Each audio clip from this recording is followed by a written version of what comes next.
welcome to our video lesson called Coaching to the Majors. My name is Mo Balio. I'm president of Call Center Training Solutions.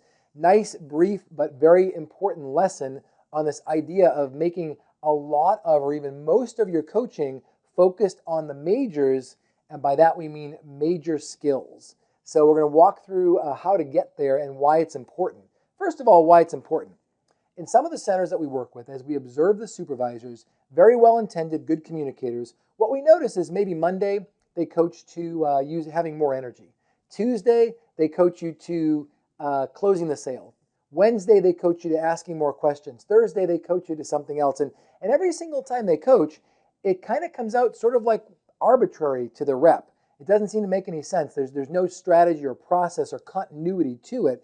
And that's when a number of years ago we came up with this idea, which is not new, but we really enforced it and impressed it on our participants as well, to coach to the majors most of the time. So let me walk you through how that works. First of all, step one, identify your agent's top 3 strengths and top 3 areas of opportunity.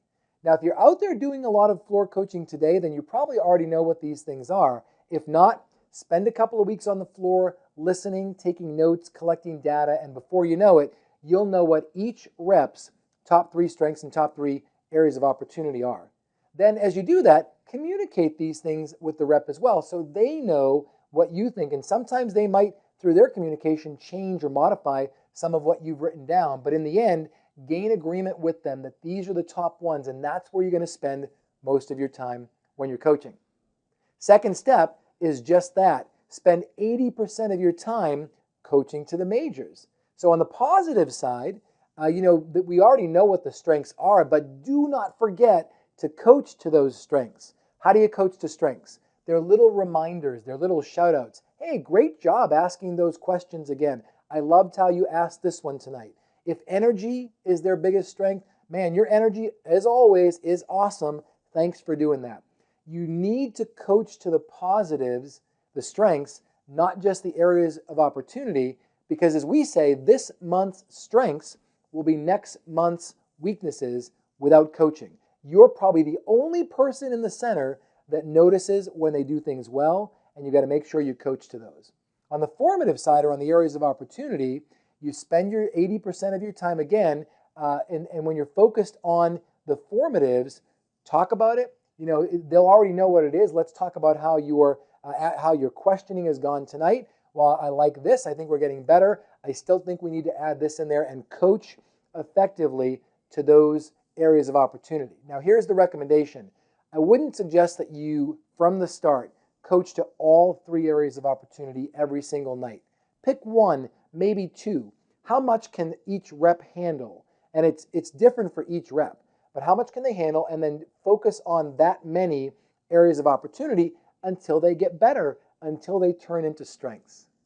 And that's our third area, is finally, as weaknesses become strengths, celebrate, be excited, let them know, hey, you know what? You've been doing so well here that we're going to call this a strength now. So you've gone from it being an area of opportunity to something that we can really rely on, and then treat that strength like you treat all the other strengths. So that's what you do with 80% of your time. Now, what about the rest of it? What if you make an observation that you'd like to coach to, but it's not in the top 3 strengths and the top 3 areas of opportunity? It's not in the majors. Well, that's what you use your 20% of your time for. Now, be careful here. Don't make it a goal or a habit to always find something else, some little thing that they didn't do right. Invest the time in the majors, you'll get the best results. If you see something that you want to talk about, well, is it a trend yet, or did you just notice it once? If you noticed it once and it's not something that will get them fired, then wait, be patient, and wait till you see it more, because maybe you'll never see it again. And as you see it a second or a third time, that's when you coach to it. But don't do all coaching to everything all the time. That's your 20%.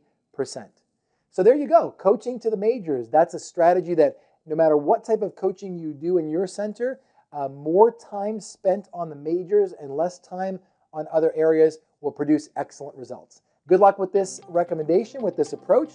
Thanks for watching this lesson, and we'll look forward to seeing you in future video lessons.